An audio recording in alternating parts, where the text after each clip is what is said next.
persetan lah ya, mau dibilang sesama perempuan kok nggak ngebelain perempuan, persetan. Kita ini lihat fakta yang ada ya, ada otak emang.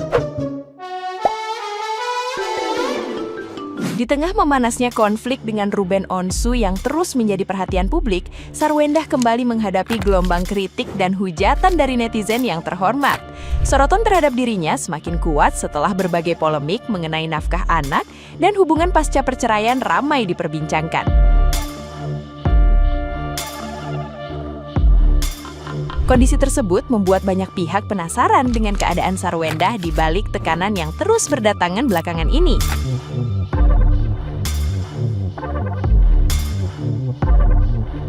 Melalui keterangan kuasa hukumnya, Sarwendah disebut tetap berusaha tegar meski merasa sedih dengan situasi yang terjadi.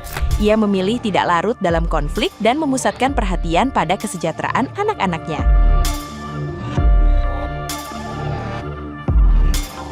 Di tengah berbagai tudingan yang berkembang, Sarwendah dikabarkan tetap fokus bekerja untuk memenuhi kebutuhan keluarga, serta memastikan pendidikan dan aktivitas anak-anak berjalan normal. Sikap itu disebut menjadi prioritas utamanya saat menghadapi tekanan publik berkepanjangan hingga kini.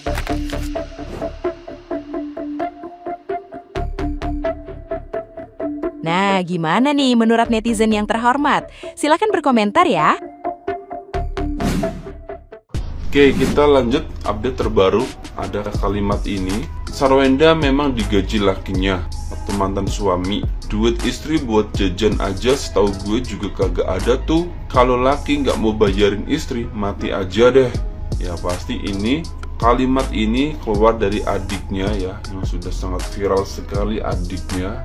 Faktanya, dari data yang beredar, selama rumah tangga, uang dapur 210 juta per bulan, listrik 55 juta per bulan, itu semua di luar uang jajan khusus, uang belanja tas mewah ke mall, uang traktiran keluarga mantan istri, uang jalan-jalan ke luar negeri.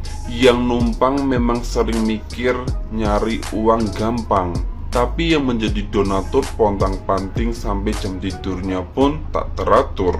Ini saya hanya ngambil dari sosial media dan hanya membacakan, oke?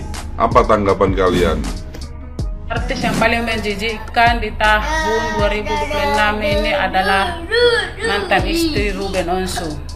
Aku masih ingat dulu pas dulu dia host, ada diundang di salah satu podcast kemana itu ya.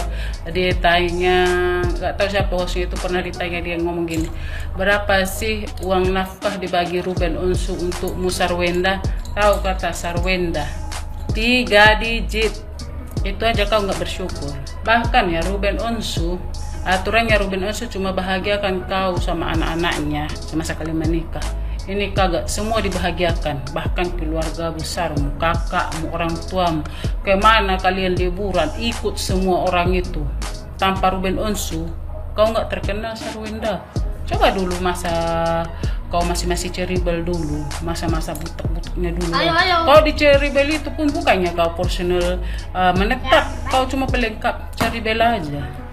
Kau itu dulu, coba dulu di Sargil kenapa kayak gitu. Dah gigit dia nengok kau. Sadar kau cantik, opet. Berapa kali kau opet? 3 kali kan? Kalau tidak salah, 3 kali operasi kau. Cantik kau, dirawat dulu kau, kutilangnya kau. Semua nggak ada. Sakit kau, digendong nggak tahu mana. Akhir-akhir ini lagi rame berita seorang artis yang katanya uang bulanannya 200 juta lebih. Bahkan setelah bercerai pun tiap bulan tetap dinafkahi 200 juta sama mantan suaminya. Dia mendapat hak asuh kedua anaknya dan tetap tinggal di rumah di mana dia dulu tinggal bersama mantan suaminya. Bahkan sekarang dia sudah punya gebetan baru, dan gebetan barunya yang katanya CEO ini sering numpang di rumahnya, live di rumahnya. Bahkan saat sang gebetan yang CEO ini lagi capek, lagi pegel-pegel, disuruhlah anak perempuannya yang masih di bawah umur itu untuk mijitin. Dan dia menggambarkan dirinya sebagai sosok istri yang teraniaya. Bahkan para boosternya pun percaya bahwa selama pernikahan dengan mantan suaminya itu, dia mengalami KDRT secara psikis atau mental. Saya pernah menikah 24 tahun dengan seorang NPD, laki-laki iblis yang menyamar sebagai malaikat. Dan sekarang saya menikah dengan seorang laki-laki yang seperti malaikat. Jadi saya bisa membedakan mana laki-laki iblis, mana laki-laki yang malaikat, mana suami yang baik, dan mana suami yang tidak baik. Seorang suami yang membantu istrinya berkarir, seorang suami yang merawat istrinya dengan sungguh-sungguh saat dia sakit, seorang suami yang selalu mensupport bisnis istrinya, bahkan memodalin istrinya untuk berbisnis, mendorong istrinya untuk menjadi sukses di depan semua orang, di mana-mana selalu membangga-banggakan istrinya. Dan uang bulanannya gak main-main, 200 juta lebih tiap bulan. Saya berani katakan dia adalah seorang suami yang sangat-sangat baik. Bagi perbandingan, dulu juga ada seorang artis yang kasus perceraiannya sangat heboh, yang sampai sekarang juga masih heboh, masih viral. Waktu bercerai, dia hanya membawa baju yang melekat di badan, tidak boleh ketemu anak-anak. Semua dirampas, rumah, mobil, harta benda, baju-baju, tidak ada yang boleh dibawa. Plus, dia dituduh selingkuh oleh mantan suaminya. Itu adalah contoh laki-laki, contoh suami yang tidak baik. Mantan suami saya, Pendeta Moses, dulu juga begitu. Dia selalu mengancam kalau saya berani cerai, saya tidak akan pernah bisa ketemu anak-anak, saya tidak akan mendapatkan sepeser pun. Dan dia mengatakan kalau saya sampai berani macam-macam, berani minta cerai, berani minta pisah, dia akan mengusir saya dari rumah tanpa membawa sepeser pun. Dan dia bersumpah akan membuat hidup saya sengsara. Itulah contoh suami yang tidak baik. Itulah contoh laki-laki iblis. Karena tidak semua perempuan itu baik, tidak semua perempuan itu jahat, dan tidak semua laki-laki itu baik, tidak semua laki-laki itu buruk.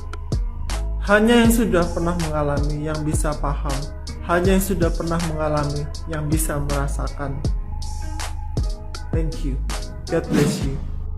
Oke, mari kita mulai dari rincian. Teman-teman bisa baca ya, bisa cek postingan aku. Uang gedung sekolah 17 juta. Uang gedung untuk Talia ya. Terus untuk Tania 16,5 juta. Terus anak 3 dan lain-lain. Di sini aku tuh heran banget ya. Ini aku bacain ya. Sarang burung 8,3 juta. Laundry 3 juta. Listrik dibagi 2. Driver, ya kan driver. Terus anak-anak 3 dan lain-lain sudah dibagi 30%, 27 juta. Berarti kalau 100%-nya tuh berapa? Maksudnya gimana ya? Anak-anak pokok itu 70 juta. Terus kalau anak-anak yang 3 dibagi 27, 380 itu apa ya? Aneh nih. Terus dogi, anjing 9,5 juta. Buah 7,8 juta. Asuransi, oke. Terus rebeti, what is rebeti? Oke, terus gaji mbak 1, 2, 3. Gaji susnya 2. Driver 1, 2, berarti 7 ya. Terus ada piano, ada bimbel, and ballet. Oke. Nah, yang aku tanya di sini, ternyata sarang burung dan biaya anjing itu lebih mahal ya daripada attitude kamu sampai ngomong apa rendahin anjing gitu kan. Gue nggak butuh duit lo anjing. Ternyata yang ngata ini lebih rendah daripada anjing ya kan. Ini banyak banget loh ya ampun. Balik 22 juta bimbel. Jadi gini ya, balik lagi ya netizen. Kemarin kan aku bilang gak ada gunanya lo, anak lo itu ngeles balet, terus ini ada piano ataupun ngeles nyanyi, dance dan lain-lain. Itu gak ada gunanya. Sekolah mahal-mahal gak ada gunanya ya. Kalau anak ini nantinya jadi anak durhaka, tahu nggak? Seorang ayah yang membiayai dengan rentetan biaya seperti ini digituin. Anaknya sekarang nggak suka, bener nggak tuh? Nggak suka sama ayahnya. Nah itu dipertanyakan kenapa ya? Nah aku jujur nih sakit hati banget ya netizen. Kenapa? Yang kemarin acara balet ya atau apa? Itu yang hadir kenapa bukan ayah kandung? Padahal RO udah datang ya, udah datang ke lokasi acara, terus nggak bisa masuk, nunggunya di pintu depan, ditunggu-tunggu nggak keluar. Ternyata mereka ini lewat pintu belakang. Ih, betapa busuknya apa? Emang satu, kamu udah salah, malah bawa calon, ini calon ya, calon ayah tiri ke acara. Yang notabene, kamu minta bayarinnya ke mantan lo, ya, ke mantan. Harusnya, kalau lo mau calon ya, calon daddy dari anak-anak lo yang datang, ya dia yang biayain. Malah lu minta biayain ke mantan, persetan lah ya, mau dibilang sesama perempuan kok nggak ngebelain perempuan, persetan. Kita ini lihat fakta yang ada ya, ada otak emang lu ya. Di sini biaya anjing sama sarang burung tuh lebih mahal ya kayaknya, daripada mulut anjing yang merendahkan tuh ya. Buah 7 juta, buah apa aja ya Bu? Ya, ini tolong dong, apakah pantas ya, pantas dengan biaya segini ya? Bukan biaya yang cuman 3 juta, 5 juta, 20 juta. Enggak, ini 3 digit coy. Woi. Terus gaji mbak tuh maksudnya gimana ya? Kok malah dibebankan ke mantan semua tuh? Cara pikirnya gimana ya? Kamu mau hidup mewah ya, tapi lu malah minta duitnya ke mantan lo. Katanya lu nge-live setengah jam 200 juta. Malah kenapa mintanya ke mantan lo? Hah? Ih, busuk kali hati lo. Anak-anak tuh masih kecil. Oke, kalau sekarang ditanya mau nggak kalau sama ayah mereka, ada kemungkinan mereka nggak mau. Satu, ya, udah di brainwash ya, mau brainwash lah, whatever. Jadi kemungkinan sekarang mereka nggak akan bilang enggak ya. Kalau menurut aku dikasih aja ya biayanya yang inti, uang sekolahnya. Kalau perlu transfer langsung ke sekolahnya pembayarannya ya, nggak usah sama masih S itu. Kenapa? Culas, licik, busuk hatinya. Langsung bayar aja ke sekolah ya. SPP kan setahu aku bisa bayar langsung per tahun ya. Terus apa gitu yang bisa langsung per tahun? Ada bocoran katanya kelas balet seberapa, piano seberapa, tapi kok ini menjulang tinggi ya. Hebat ya. Emang lu masih istrinya ya? Kan udah mantan. Kok apa-apa masih banyak dibebankan ke mantan sih? Ih, memang busuk hatimu ya. Aku bahas yang ini ya. Kalau kita bahas soal story-nya Onyo itu beda lagi ya. Bakalan beda lagi. Busuk hati lu, tau nggak? Jadi perempuan lu busuk. Ish, mau dong punya suami kayak gini. Ntar jadi mantan masih dibayar, ya ampun ya Tuhan. Degan lo. Kita nyari uang susah ya. Mau nyari uang 5.000, 10.000, 50 itu susahnya minta ampun. Lo enak kali hidup lo ya, enak kali kau. Jadi perempuan busuk hatimu. Persetan yang dibilang nggak belain sama-sama perempuan. Nggak. Di sini ada buktinya. Terserah yang masih belain. Artinya yang belain tuh nggak ada matang, nggak ada hati, tahu nggak? Sama serakah, ya, sama nggak tahu dirinya kayak si S itu. Boykot deh, cancel kucur sampai habis. Setan emang, gila, ke acara balet itu aku sakit hati banget gue liatnya. Di foto malah yang fotonya calon ayah tiri, yang bayar mantan suami. Gila lo jadi perempuan, busuk lo jadi perempuan ya.